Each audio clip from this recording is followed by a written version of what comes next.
They expelled Rachira for saving an Apache, but in 24 hours, 100 horsemen would bow before her. She just didn't know it yet. As she knelt beside the bleeding man, her hands already stained crimson, the morning sun beat down mercilessly on the dusty main street of Cedar Flats.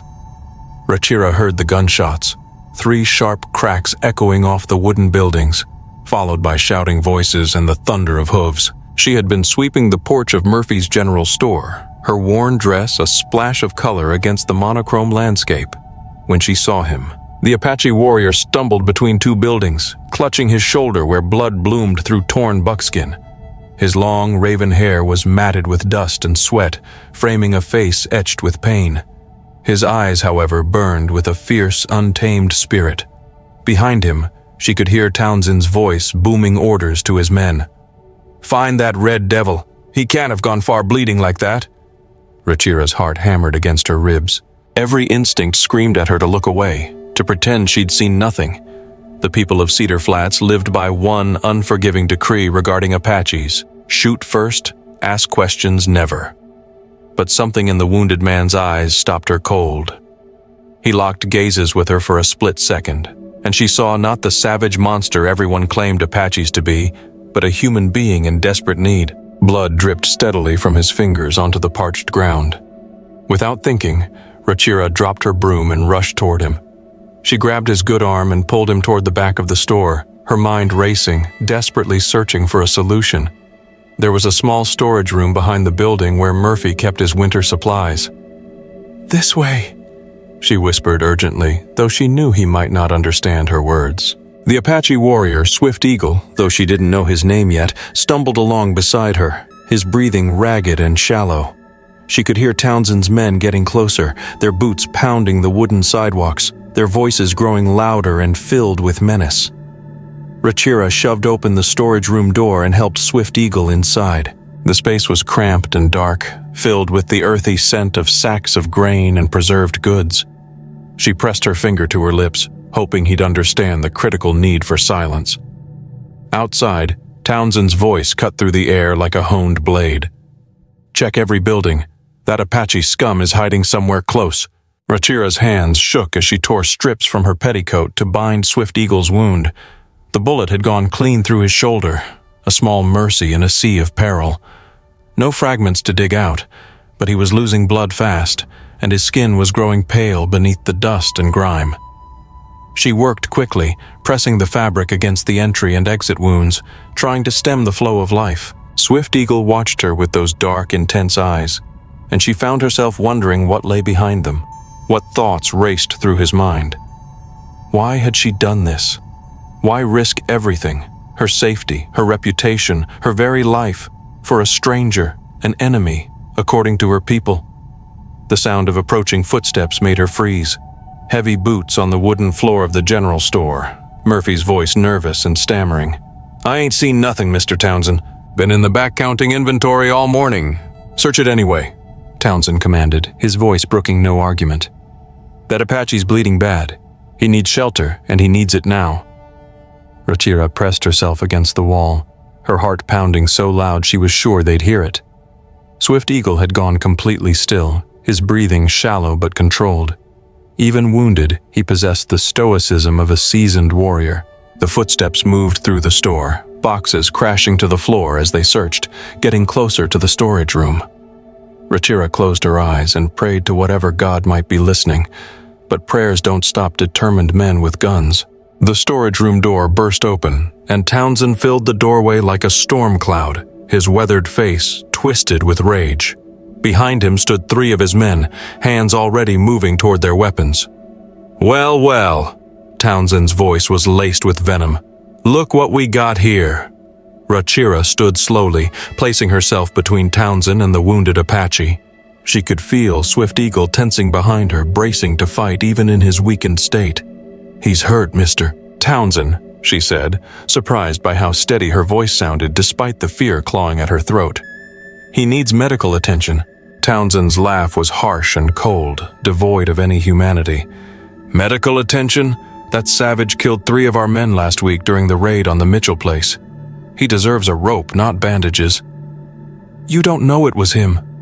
Rachira protested, though she knew her words were falling on deaf ears. Don't matter now. Townsend stepped into the storage room, his men crowding behind him. What matters is that you just committed treason against your own people, girl. Helping the enemy is the same as being the enemy. The weight of what she'd done hit her like a physical blow, stealing her breath. In Cedar Flats, there was no forgiveness for what she'd just done, no second chances, no mercy. But as Townsend's men roughly hauled Swift Eagle to his feet, and as the Apache warrior looked back at her with something that might have been gratitude in his eyes, Rachira realized she didn't regret it, not for a second, What she didn't know was that her act of compassion had just set in motion events that would shake Cedar Flats to its very foundations, because the woman they were about to cast out into the desert wasn't who any of them thought she was. And tomorrow, when 100 horsemen rode into town, everything would change.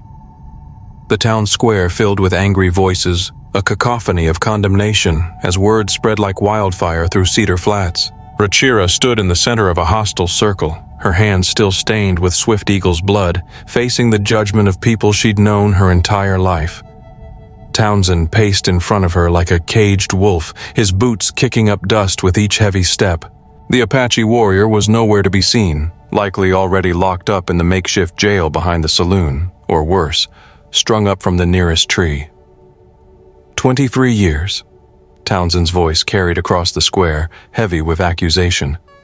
23 years this girl has lived among us, eaten our food, slept under our protection, and this is how she repays us. Martha Henley, the preacher's wife, clutched her shawl tighter around her shoulders, her eyes narrowed with suspicion. It ain't natural, she whispered loud enough for everyone to hear. Helping one of them savages. There's something wrong with her. Rachira felt the weight of their stares, the palpable heat of their anger. These weren't strangers. These were people who'd watched her grow up, who'd traded at Murphy's store while she swept the floors, who'd nodded politely when they passed her on the street. Now they looked at her like she was something dangerous, something foreign, something to be feared. I was helping an injured man, she said, her voice cutting through the murmur of the crowd, refusing to be silenced. Nothing more. An injured Apache who's been raiding our settlements. Townsend spun to face her, his face red with fury, spittle flying from his lips. You think those are just scratches on him? That's powder burns, girl, fresh ones. He was in a fight with our people not 2 hours ago. The crowd pressed closer, their faces hard and unforgiving. Rachira could smell their fear beneath the anger. Fear of the Apache raids that had been getting bolder, more frequent. Fear that their safe little town wasn't as protected as they'd believed. Doc Peterson stepped forward, his medical bag clutched in his weathered hands, his brow furrowed with concern. John, maybe we should... Don't you John me, Doc. Townsend cut him off, his eyes blazing. You didn't see what I saw in those Mitchell children's eyes after the raid? You didn't help bury good men because this savage and his friends decided they wanted our cattle. Rachira's throat tightened. She hadn't known about any recent raids, any fresh violence. Living quietly on the edge of town, working at Murphy's store, she'd somehow missed the latest escalation in the conflict that had been simmering for months. But it wouldn't have mattered. Even knowing what Swift Eagle might have done, she couldn't have walked away from a bleeding human being. That wasn't who she was, no matter what these people thought they knew about her. The penalty for treason is exile, Townsend announced, his words falling like hammer blows, sealing her fate. You got 1 hour to gather what you can carry. Then you walk out of Cedar Flats and you don't come back ever. The finality in his voice hit her like a physical blow. Exile meant death in this harsh country. The desert didn't forgive, especially not a woman alone with limited supplies. But the faces around her showed no mercy, no doubt about the righteousness of their decision. Murphy cleared his throat nervously, shuffling his feet in the dust. Now hold on, John. Maybe that's a bit harsh. You want to join her, Murphy? Townsend's hand dropped to his gun belt, a clear threat hanging in the air. You want to explain to your customers why you're employing Apache sympathizers? Murphy's face went pale, and he stepped back quickly, avoiding her gaze. No, sir, no, she don't work for me no more. The words stung more than Rachira expected. Murphy had been kind to her, given her work when she'd needed it most. but kindness only went so far when survival was at stake. As the crowd began to disperse, satisfied that justice had been served, Rachira caught sight of something that made her blood run cold. Standing at the edge of the square, partially hidden behind the blacksmith shop, was a man she recognized but hadn't seen in almost 2 years. Garrett Walsh, tall, lean, with those pale blue eyes that never missed anything, eyes that held a chilling emptiness. He wore the dust-covered clothes of a man who'd been riding hard, and his horse was tied to the hitching post nearby, its flanks still heaving from exertion. Their eyes met across the distance, and Walsh touched the brim of his hat in a gesture that looked casual but carried a sinister weight.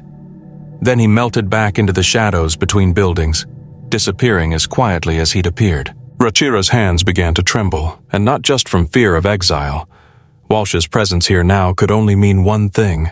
Word was already traveling, the wrong kind of word to the wrong kind of people. She had less time than she'd thought. As Townsend's voice boomed behind her, organizing a watch to make sure she actually left town, Rachira hurried toward her small room behind the store. 1 hour to pack, 1 hour before they drove her into the desert to die. But as she threw her few possessions into a canvas bag, her fingers found something wrapped in oilcloth at the bottom of her trunk, something she'd hoped never to touch again.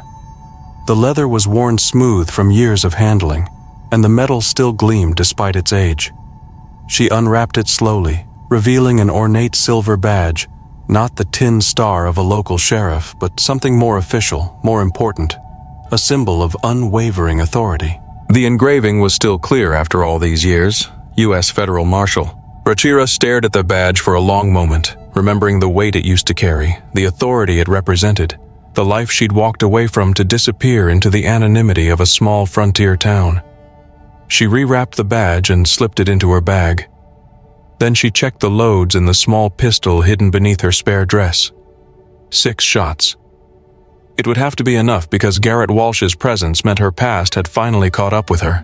And if her suspicions were right, the people of Cedar Flats had just made the biggest mistake of their lives. As she prepared to walk out into the desert that was supposed to be her death sentence, Rachira allowed herself a grim smile. They thought they were getting rid of a problem. They had no idea they'd just unleashed one. The desert sun climbed higher as Rachira walked away from Cedar Flats, each step taking her further from the only home she'd known for 2 years. Behind her, the town grew smaller until it was just a smudge of brown buildings against the endless expanse of sand and rock. But she wasn't walking aimlessly into the wasteland like they expected. Every step was calculated, every direction chosen with purpose. The federal marshal training never really left you.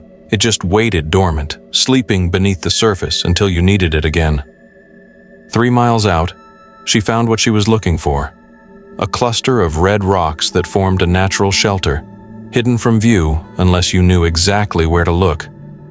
She'd scouted this place months ago back when she'd first arrived in Cedar Flats and was still thinking like someone who might need to disappear quickly. Rachira settled into the shade and pulled out a leather canteen, taking small sips to conserve water.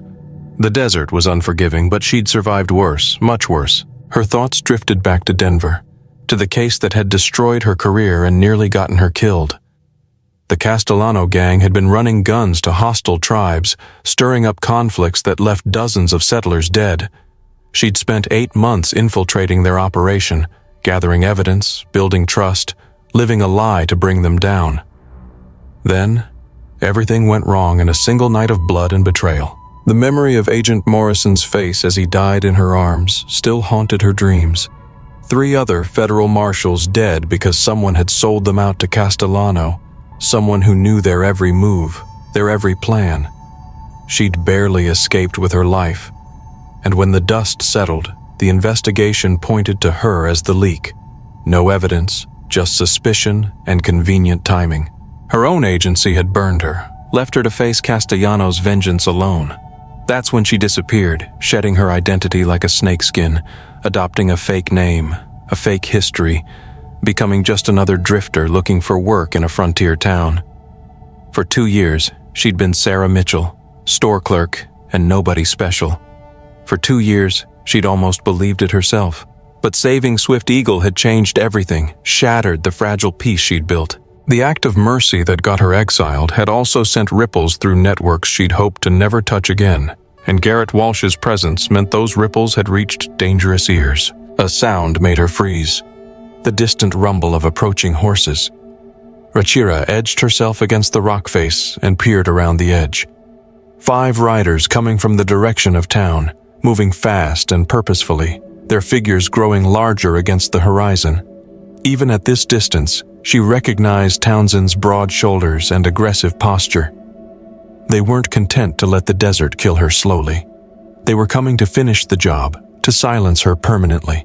Rachira checked her pistol again, then quickly gathered dry brush and arranged it in a small pile, a desperate gamble. She struck a match and watched the thin smoke rise straight up in the still air, a signal barely visible unless you knew what to look for. A plea whispered on the wind. The riders were closing fast now, spread out in a search pattern, their intentions clear. Townsend's voice carried across the desert as he shouted orders to his men, his words laced with malice. They had rope with them, probably planning to drag her back to town for a more public execution, a grim spectacle to appease their fear. She closed her eyes and made a decision that would change everything. Reaching into her bag, she unwrapped the federal marshal badge and pinned it to her vest, a declaration of war. The weight of it felt strange after 2 years. A forgotten power surging through her, but also somehow right. A homecoming to her true self. Then she pulled out a small mirror and angled it to catch the afternoon sun, sending bright flashes in a specific pattern toward the distant mountains. 3 long flashes, 2 short, 3 long again. The old signal for federal agent in distress, a desperate prayer cast to the heavens. If her calculations were right, if her message had reached the right people, if her former contacts were still where she thought they were, help would come. But it would take time, and time was the one thing she might not have. The sound of hoofbeats grew louder, pounding in her ears like a death knell. Townsend and his men had spotted her shelter. Rachira drew her pistol and waited, her heart pounding in her chest, a drumbeat of defiance. The woman who'd meekly accepted exile an hour ago was gone, swallowed by the desert. What faced Townsend now was a federal marshal with nothing left to lose and everything to prove to. But as the riders approached her position, she spotted something that made her blood run cold. A 6th horse in the distance. Hanging back from the main group, the rider sat straight and still, a silent observer watching the confrontation unfold. Garrett Walsh was making sure she didn't escape again, and that meant the real danger wasn't Townsend and his rope. It was what Walsh represented, the darkness he embodied, and what he'd do to keep her quiet about Denver forever. Townsend's horse reared as the first shot rang out, shattering the silence. The bullet whined off the rocks inches from Rachira's position, a stark reminder of her vulnerability. She stayed low, counting muzzle flashes, assessing the threat. 5 men with rifles spread out in a loose semicircle, using their horses for cover, their movements surprisingly coordinated. "Come out, peaceful girl." Townsend's voice echoed off the stone walls, mocking her. "No need to make this harder than it has to be." Rachira almost laughed at that, a bitter, hollow sound. Harder than it had to be. They'd come armed for war against one woman they thought was helpless, armed with prejudice and hate. If they only knew what kind of war they'd actually started. She waited for them to reload, then popped up and put a bullet through the closest man's shoulder. He screamed and tumbled from his saddle, his rifle clattering across the rocks, his bravado vanishing with his blood.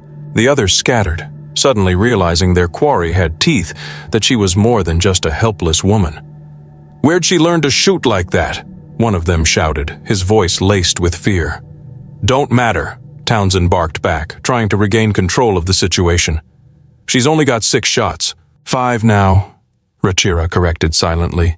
But they didn't know about the spare ammunition in her saddlebags, or the knife strapped to her thigh, or the 20 different ways she'd been trained to kill a man with her bare hands if necessary. Another volley of shots peppered her position, sending rock chips flying, a deadly rain.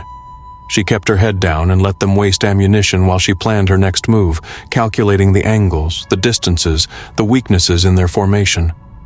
The sun was getting lower, which meant shadows were lengthening, cloaking the canyon in a deceptive embrace. Night fighting would favor her, but something was wrong. The pattern of gunfire was too organized, too professional, lacking the frantic chaos of a mob. These weren't just angry townspeople firing wild. Someone was directing them, calling shots, coordinating their movements with chilling precision. She risked a glance around the rock and spotted him. Garrett Walsh had moved closer, close enough that she could see his lips moving as he gave quiet instructions to Townsend's men, orchestrating the attack with cold detachment. The pale eyes that had haunted her nightmares for 2 years met hers across the desert, and he smiled, a chillingly empty expression. That smile told her everything she needed to know, confirming her worst fears. This wasn't about her helping an Apache, not anymore. This was about finishing what started in Denver, silencing her permanently before she could expose his treachery. Walsh had been the leak, the one who sold out the federal marshals to Castellano, and now he was tying up the last loose end, ensuring his secrets remained buried. The realization filled her with cold fury, a righteous rage that burned away the fear. Morrison, Davidson, Chen, all dead because of the man now directing fire against her position. All dead because Walsh had sold federal secrets for Castellano's gold. A bullet sparked off the rocks near her head, snapping her back to the immediate danger, reminding her that she was still fighting for her life. Townsend's men were advancing, using covering fire to get closer, their determination fueled by Walsh's whispers.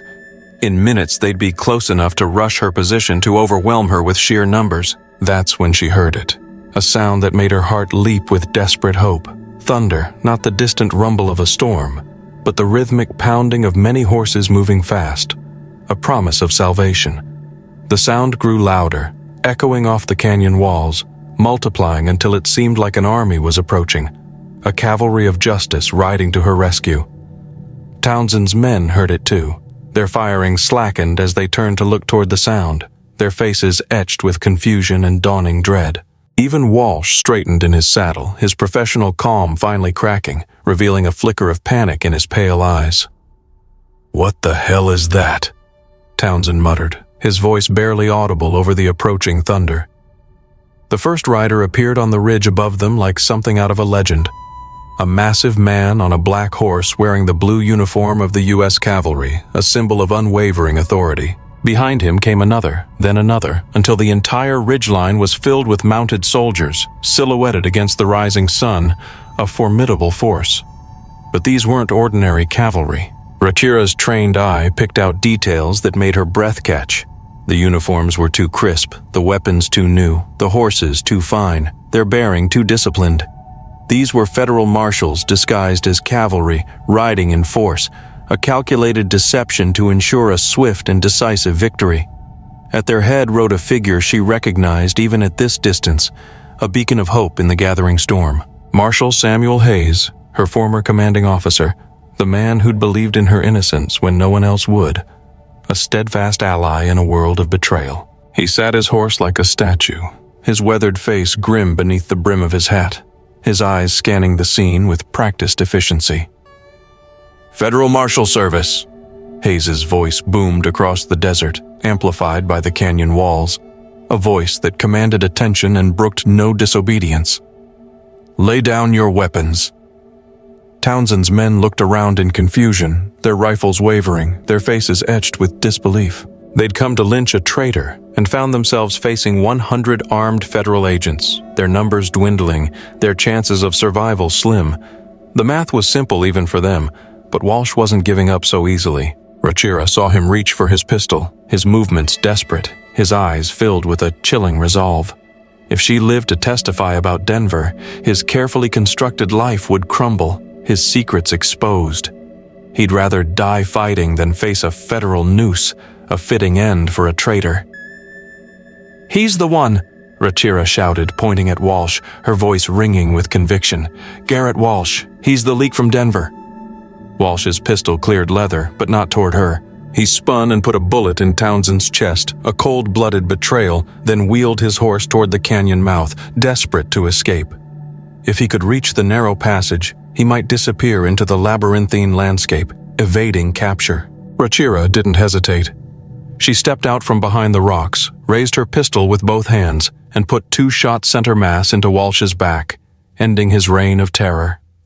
He pitched forward over his horse's neck and hit the ground hard, rolling twice before coming to rest face down in the sand, a broken figure in the harsh light of dawn.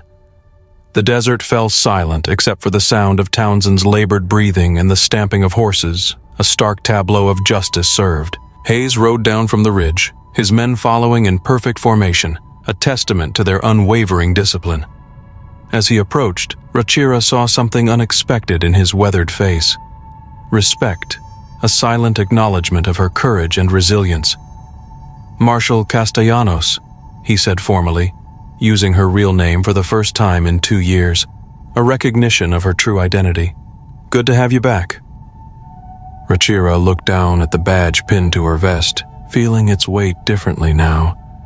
Not the burden of a life she'd lost, but the symbol of a job that needed finishing, a promise to uphold.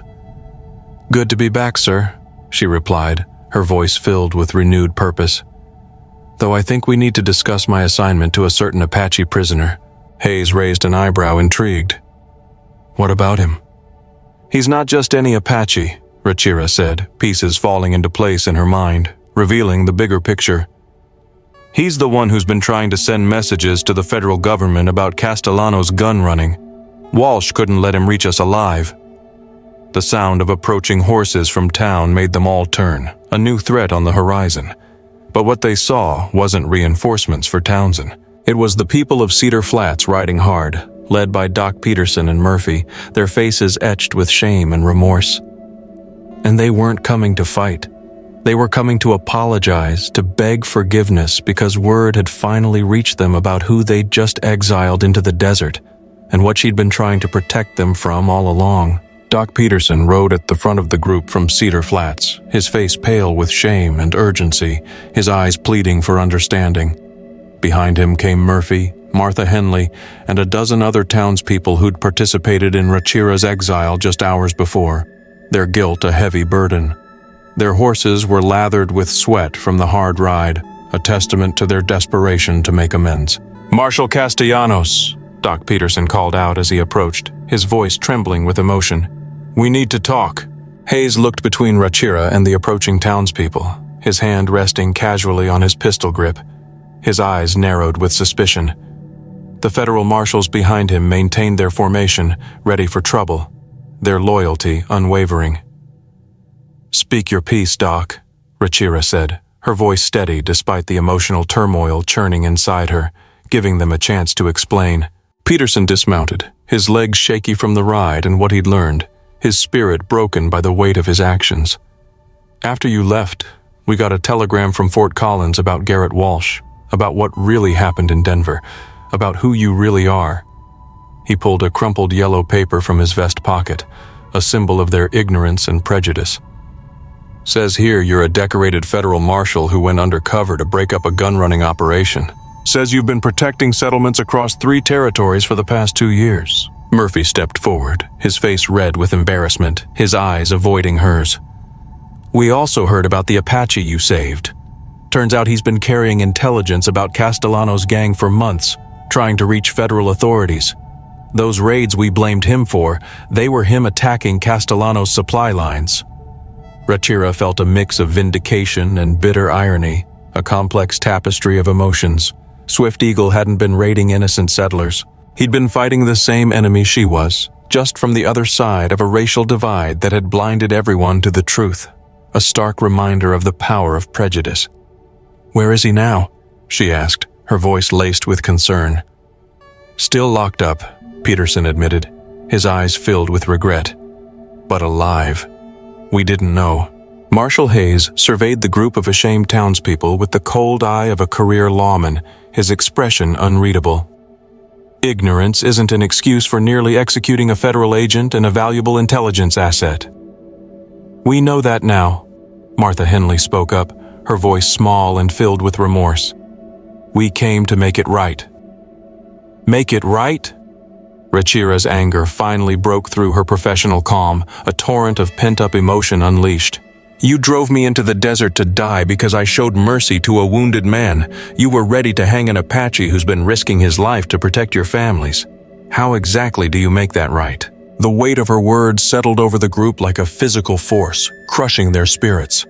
These people had let fear and prejudice guide them to the edge of multiple murders, their judgment clouded by ignorance and hate. The shame in their faces was real, but it wouldn't bring back the other victims of their blind hatred, the lives lost to their prejudice. Hayes cleared his throat, breaking the silence. "The immediate priority is Swift Eagle. We need his intelligence about Castellano's remaining operations." "There's more," Doc Peterson said reluctantly, his voice barely a whisper, his face etched with concern. "The telegram mentioned something about Castellano himself. He's not just running guns anymore. Word is he's planning something big, something that could start a full-scale war between the tribes and the settlers." Rachira felt ice form in her stomach, a premonition of disaster. She'd spent 8 months learning how Castellano's mind worked. He was cunning, patient, and absolutely ruthless. If he was planning something big, it would be devastating, a catastrophe of unimaginable proportions. "What kind of war?" Hayes demanded, his voice sharp and urgent. "The telegram wasn't clear," Murphy answered, his brow furrowed with worry. "But it mentioned weapons shipments moving toward Apache territory, enough guns to arm 500 warriors. The implications hit everyone at the same time, a chilling realization of Castellano's grand design. 500 armed Apache warriors believing they were fighting to protect their people, led by false intelligence provided by Castellano, and on the other side, settler militias convinced the tribes were planning mass genocide, their fear fueled by misinformation and hate. It would be a bloodbath that could last for years, a tragedy born of lies. "We ride back to town," Rachira announced, her voice cutting through the tension, a command that brooked no argument. "All of us. We get Swift Eagle out of that jail and we get his intelligence. Then we stop Castellano before he starts a war." She looked directly at the townspeople who'd betrayed her, their faces etched with shame and regret. "But understand this. You follow my orders now, every one of them, because if you don't, a lot of good people are going to die for your stupidity." The sun was setting as the combined group rode back toward Cedar Flats, a diverse and unlikely alliance forged in the crucible of crisis. Behind them, Garrett Walsh's body lay cooling in the desert sand, taking his secrets to the grave, a grim reminder of the price of betrayal. But ahead of them waited a reckoning that would test whether redemption was possible and whether old enemies could become unlikely allies in the face of a greater threat. The jail behind Murphy's saloon was little more than a wooden cage, a symbol of confinement and injustice. But Swift Eagle sat inside it with the dignity of a chief, his spirit unbroken despite his captivity. Blood had crusted on his shoulder where Rachira's makeshift bandages had held, a testament to her compassion, and his dark eyes tracked every movement as the combined group approached, assessing the threat, evaluating their intentions. When he saw Rachira wearing the federal marshal badge, his expression shifted to something like understanding, a flicker of recognition. "You are not who they thought you were," he said in clear English, surprising several of the townspeople with his eloquence. "Neither are you," Rachira replied, pulling the keys from Peterson's reluctant hands, freeing him from his unjust imprisonment. "We need to talk about Castellano, about the guns, about what's really happening." As the cell door swung open, Swift Eagle stood slowly, favoring his wounded shoulder, but his eyes burned with unwavering resolve. Hayes stepped forward, his weathered face serious, offering a hand in alliance. "Federal Marshal Samuel Hayes," he introduced himself. "We received word you've been trying to contact us about illegal weapon sales." Swift Eagle nodded gravely, accepting the hand in a gesture of mutual respect. "For 3 moons, I have watched the gunrunner called Castellano poison my people's minds. He sells weapons to young warriors, tells them the white settlers plan to kill all Apache. Then he sells information to the settlers, tells them we plan to attack. The terrible simplicity of it hit everyone at once, a masterful manipulation of fear and prejudice. Castellano wasn't just running guns. He was orchestrating conflict from both sides, profiting from the escalating violence while remaining safely in the middle, a puppet master pulling the strings of war. How many weapons has he moved?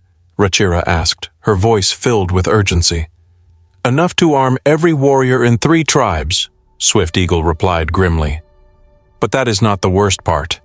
He paused, his eyes filled with a deep sadness. He has convinced the war chief Whitehawk that the soldiers are coming to destroy our sacred burial grounds. He showed false papers, forged orders, lies crafted to inflame his rage. Hayes cursed under his breath, realizing the dire consequences of Castellano's actions. Whitehawk's been peaceful for 5 years. If Castellano's convinced him the army's planning to desecrate Apache burial sites, he will unite every tribe from here to Mexico, Swift Eagle finished, and they will fight to the death, defending their honor, their heritage, their very existence. The magnitude of Castellano's plan became terrifyingly clear. A massive Apache uprising triggered by manufactured evidence met by panicked settler militias armed with his weapons, a self-fulfilling prophecy of destruction. The resulting war would devastate both populations while Castellano disappeared with enough gold to live like a king, leaving behind a wasteland of grief and despair. When? Rachira demanded, her voice sharp and commanding. Tomorrow at dawn, Swift Eagle said quietly, his eyes filled with foreboding. Whitehawk plans to attack the Army supply depot at Copper Canyon. He believes it contains weapons meant for a campaign against our people, the instruments of their annihilation. 24 hours, less than a day, to prevent a war that could kill thousands, a race against time to avert disaster. Murphy spoke up nervously, his fear palpable. What's really at Copper Canyon? Medical supplies and winter blankets, Hayes answered grimly, his face etched with concern. Humanitarian aid for the reservations, a symbol of hope, twisted into a weapon of hate. If Whitehawk attacks it, the army will assume it's the beginning of a coordinated uprising, a full-scale rebellion. Rachira finished, her mind racing through the possibilities. They'll call in every available unit and hit back hard, unleashing a wave of retribution that will crush everything in its path. Swift Eagle nodded, his face grim. Castellano has made it so both sides will believe they are defending against genocide.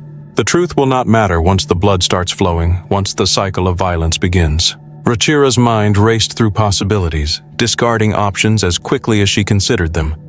They could ride to Copper Canyon and warn the army, but that would only prevent one battle, a temporary reprieve. Whitehawk would still believe the false intelligence, and Castellano would simply trigger the conflict somewhere else, shifting the focus of the war. They could try to reach Whitehawk directly, but an Apache war chief preparing for battle wouldn't listen to white settlers, even ones with federal badges.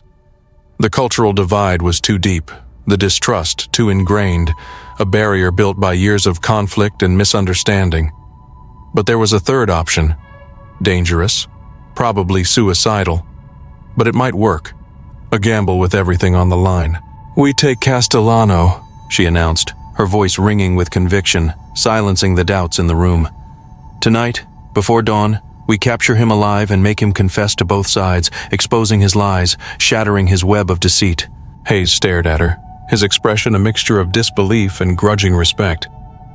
His camp will be heavily defended and we don't even know where he is. A needle in a haystack. I do, Swift Eagle said quietly, his eyes fixed on Rachira, a silent pledge of allegiance. He moves every few days, but always to places I have watched, patterns I have studied.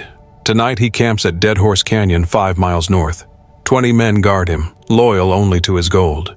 20 men against how many of us? Rachira looked around at their makeshift force, a motley crew of lawmen and civilians. Hayes had brought 15 federal marshals, seasoned professionals. The townspeople numbered another dozen, though most were better suited to shopkeeping than gunfighting, their courage untested.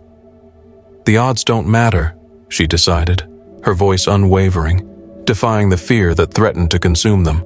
If we don't stop Castellano tonight, by tomorrow, this whole territory will be burning, consumed by hatred and violence.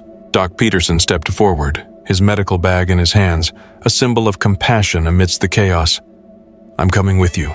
Whatever happens, there'll be wounded to tend, lives to save. One by one, the other townspeople nodded their agreement. So, at its heart, This story is about how easily fear and prejudice can blind us, and the immense power of courage and compassion to bridge divides even when it seems impossible. It's about how one act of kindness can ripple outwards, changing lives and maybe, just maybe, saving the world. It's about finding common ground, even with our perceived enemies, and recognizing the shared humanity that binds us all. I'd love to hear your thoughts on all of this. What did you think of Rachira's choices? What did you learn from this story, or maybe what does it say to our world today? Leave a comment below. I read and appreciate them all, and I'm always excited to hear your perspectives. And if you enjoyed this and want to explore more stories that inspire and challenge, be sure to hit that subscribe button so you don't miss out on future uploads. There's always another adventure waiting just around the corner. Thanks for watching.